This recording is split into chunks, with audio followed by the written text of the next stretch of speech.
Estamos de volta com o nosso plantão Unimed e continuamos aqui a conversar com o Dr. Eduardo Camargo, médico endocrinologista, cooperado Unimed, sobre as questões da obesidade, da vontade que se tem de perder um peso de uma forma mágica com substâncias milagrosas, mas também já caindo na realidade que milagres não existem, que é preciso manter um estilo de vida saudável, não é, Eduardo? Então, o que tu podes nos dizer a respeito das pessoas que agora estão buscando mais intensamente melhorar as suas formas físicas para o verão, tanto as pessoas obesas quanto as que têm sobrepeso ou aquelas, quem sabe, que querem eliminar um pouquinho mais de gorduras, que devem te procurar muito nessa época, mais especificamente para isso, não é? Sim, não, agora é época, a gente brinca que agora começa a alta temporada, né? Porque no verão a gente teve um inverno muito rigoroso, um inverno muito prolongado, então as pessoas ficaram mais encolhidas. E agora... comendo mais calorias, né, para aquecer. É verdade. Eu sempre brinco assim, a gente tem que se aquecer fazendo exercício, não comendo, né? E a gente acaba procurando mais carboidrato no inverno e, na verdade, tu tem que tentar te aquecer mais com exercício. O corpo quente não vai pedir tanto carboidrato, né? Mas não é a regra prática, né? Mas eu acho assim, a questão da medicação, existem bons medicamentos. A gente não vejo assim por que não usar. A obesidade é uma epidemia, né? Quer dizer, a gente lida diretamente com uma doença que está crescendo cada vez mais e ela segue junto com o diabetes. Então, acho que o grande problema é que tu não tem um arsenal tão grande para tratamento da obesidade. E os medicamentos, eles não podem ser o centro do tratamento. Acho que, como tu falou, tu tem que ter mudanças de hábito, tu tem que tentar, né, se o teu corpo está sinalizando com aumento de peso, e tu pode ter os teus exames de sangue todos bem normais, mas se o teu peso está alto, alguma coisa não está bem. E tu tem que ouvir essa sinalização, né, e de alguma maneira tentar reverter. Infelizmente, o caminho de volta, né, é mudar os teus hábitos, é ter uma alimentação mais saudável, é fazer exercício físico e, eventualmente, usar alguma medicação para auxiliar. O remédio não pode ser o centro, né, mas ele pode ser algo que auxilie, né?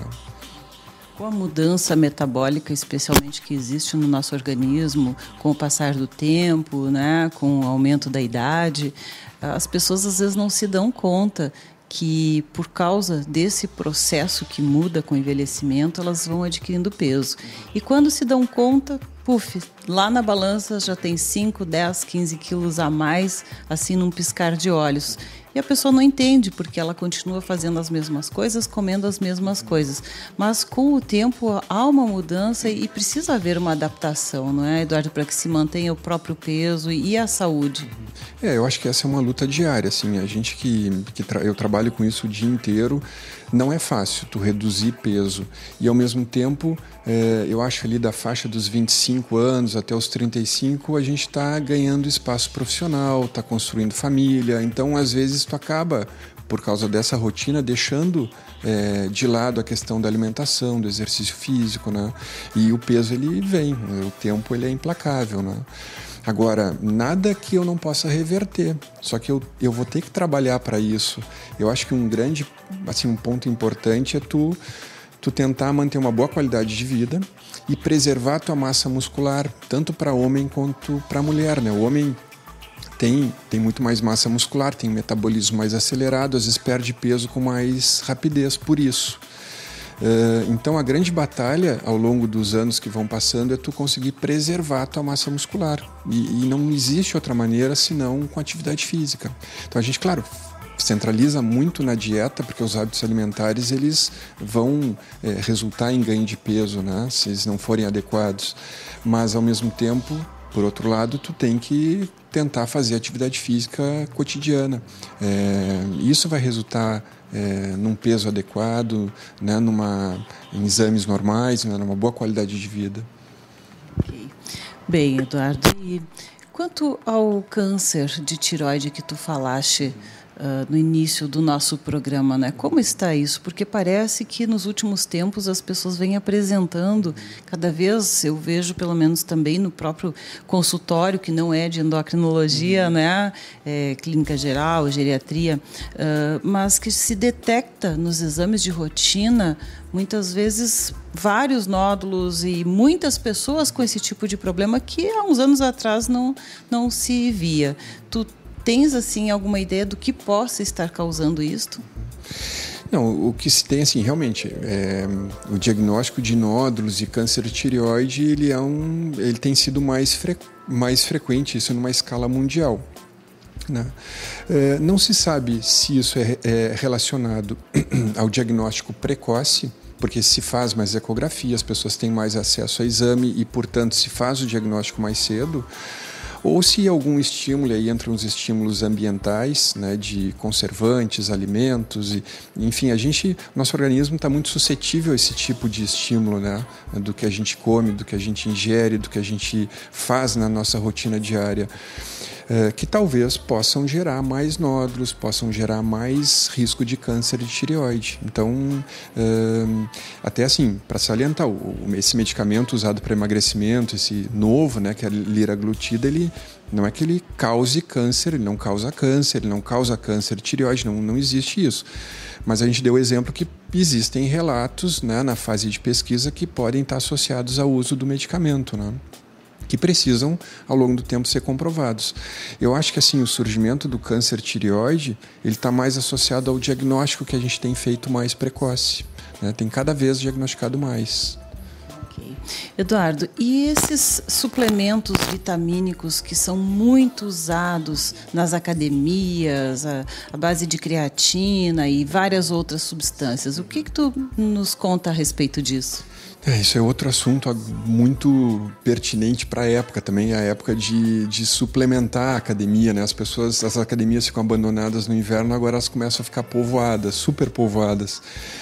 Não, assim, eu tenho uma posição muito radical em relação à suplementação. Eu acho que o suplemento alimentar, ele pode ser usado. Tu pode lançar mão de suplementos, por exemplo, de proteína de absorção rápida para ganho de massa muscular. Tu pode usar suplementos que te dêem um pouco mais de energia para fazer exercício. Mas, por exemplo, sou contrário a suplementos termogênicos, né? Suplementos usados em academia para queimar gordura abdominal, para queimar massa de gordura, justamente pelo que a gente falou de perfil de segurança, né? Eles podem resultar, por exemplo, numa arritmia cardíaca, tu está na esteira, acelera o teu batimento já pelo exercício da esteira e mais o medicamento. Então, eu acho assim, tem hoje bons suplementos que a gente pode usar em academia para auxílio de ganho de força, ganho de massa muscular. A creatina é um suplemento que dá força muscular, ele é usado para isso. E recentemente foi aprovado pelo FDA para uso como suplemento, né? Não era até então.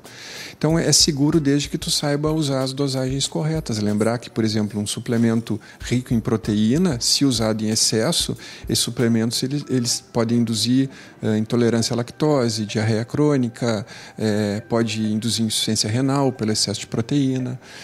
Então a gente não vai usar de forma discriminada, mas se bem usado, eu acho que tem um papel importante, né? A gente pode usar, não tem problema. Porque a gente vê que há uma venda indiscriminada em muitas academias e a gurizada principalmente sai usando, né? Principalmente os meninos. Eu acho isso preocupante, porque várias mães vêm nos perguntar, né? E muitos jovens que nem sequer passaram por uma avaliação médica saem usando isso indiscriminadamente naquela ânsia de realmente ter logo os bons resultados. Mas é importante, então, que se faça uma avaliação completa inicialmente e o próprio médico pode prescrever e orientar quanto ao uso correto, não é? Com certeza. E a população que mais consome esse tipo de suplemento em academia justamente é a população de homens entre 16 e 25 anos. Então, tu tens razão, assim, hoje existe um consumo desenfreado. O suplemento, como o nome diz, ele acrescenta algo a uma dieta normal, né? Mas não é nada assim que eu tenha que Assim, eu posso usar, mas eu tenho que usar com critério. Não é nada que eu tenha que evitar de consumir, mas desde que tenha orientação médica. Okay. Bom, agora no encerramento do nosso bate-papo aqui, eu quero te perguntar outra coisa, né, que talvez até nem seja da tua área, não é? Mas tem a ver com a questão da obesidade, e às vezes nem é obesidade, um pouco de sobrepeso, às vezes nem há sobrepeso. A gente observa que as meninas, não é, as mulheres, muito precocemente hoje aparecem com celulite, não é? Quando, né, na minha época, eu brinco, né, eu fui ter a primeira celulite aos 38 anos, né? E hoje a gente vê a meninada aí na praia já com muita celulite. Isso tem alguma relação com algum fator que tu poderias assim nos falar? Assim, mais relacionado à minha área, a celulite é muito associada à obesidade e à qualidade da alimentação, né? Então, existem aqueles clássicos, né? Clássicos alimentos muito ricos em gordura, refrigerantes. Então, eu acho que essa geração mais nova, ela tem acesso direto a esse tipo de alimento. Então, acho que talvez... Eu posso estar dizendo uma bobagem, porque não é a minha área, mas acho que talvez essa observação esteja associada a isso, né? A má alimentação, consumo de alimentos de baixo teor nutritivo, né? Pouca hidratação, né? Pouco exercício físico, e eu acho que talvez isso que ocasione mais esse surgimento de celulite tão precoce, né? Na verdade, eu acredito muito assim na força da alimentação, no poder da alimentação. Eu acho que, inclusive nesse aspecto estético, eu acho que tem a ver com o tipo de nutriente que tu ingere, né? E eu vejo no consultório adolescentes ou pré-adolescentes com peso muito acima, que é uma tendência mundial, infelizmente, e muitas com celulite. Às vezes elas não vêm nem pelo peso, elas vêm pela celulite, né? Que, claro, o tratamento estético, cosmético, talvez amenize, mas eu acho que se tu não reduz peso, tu não vai ter um efeito legal também, né? Nem estético vai melhorar, né? Então, existem medicações para a celulite, essa celulite estética, não a celulite médica, como eu digo, né? Porque nós temos outro conceito aí de celulite, mas não existem medicações para essa celulite comum. Não, eu acredito que não. Eu acho que talvez assim, drenagem linfática, procedimentos de manipulação local, acho que aliviem bastante, mas acho que uma vez que tu adquire, tu vai sempre controlar, tu pode amenizar muito, acho que os tratamentos hoje disponíveis, né? Eu te pergunto porque a gente também vê muitos anúncios, né, sobre medicamentos para eliminar a celulite, cápsula disso, cápsula daquilo, e enfim, não é? Então não existe nada efetivo. Não, assim, não é a minha área, mas eu acho, nas coisas que eu tenho estudado, nada assim me convence que exista algum medicamento que elimine a celulite. Como eu disse, essas manobras mais locais como drenagem, massagens, acho que ajudam. E a perda de peso, acho que isso vai ajudar muito, né? Bem, Eduardo, ainda uma última pergunta. É muito comum quando a gente questiona alguém que está acima do peso, a pessoa diz que nem come quase nada, não é? Mas que ela engorda por causa do estresse. O estresse engorda? Boa pergunta. Não, eu acho que não. Eu acho que assim, o estresse ele gera mais apetite, né? Ele gera mais fome, mais ansiedade, ele gera menos saciedade, e às vezes a pessoa sob estresse ela vai comer e nem vai perceber as quantidades que ingere. Se vê muito assim, mas o hormônio do estresse, que é o cortisol, ele estando alto eu vou ganhar mais peso, mas na verdade não é isso, né? Eu tenho assim como regra básica, né? Ganho de peso é matemático, né? É dieta e exercício. Ou tu está ingerindo muito, ou tu está queimando pouco em termos de exercício. Claro, existem doenças hormonais e a gente vê com frequência, mas eu vou te dizer que é 1% dos casos de obesidade que tem que ser tratadas de uma forma mais diferenciada, mas geralmente é essa matemática, né? Tu tem que reduzir calorias, consumindo menos e queimando mais, fazendo mais exercício físico. Eu não vejo outra alternativa, né, de tratamento para redução de peso, né? Bem, da mesma forma, as pessoas que têm hipotireoidismo atribuem seu excesso de peso, obesidade, ao hipotireoidismo, quando, na verdade, se o hipotireoidismo é corrigido, é tratado, ele não é mais o responsável por aquele excesso de peso, não é? Exato. Não, o hipotireoidismo não tratado, ele causa um aumento de 1 quilo, 1,5 kg no máximo, e mais por retenção de líquido, né, por retenção de água. Né? No momento que tu trata, o teu metabolismo volta ao normal e tu vai perder, vai eliminar esse 1,5 kg que tu reteve de líquido. Né?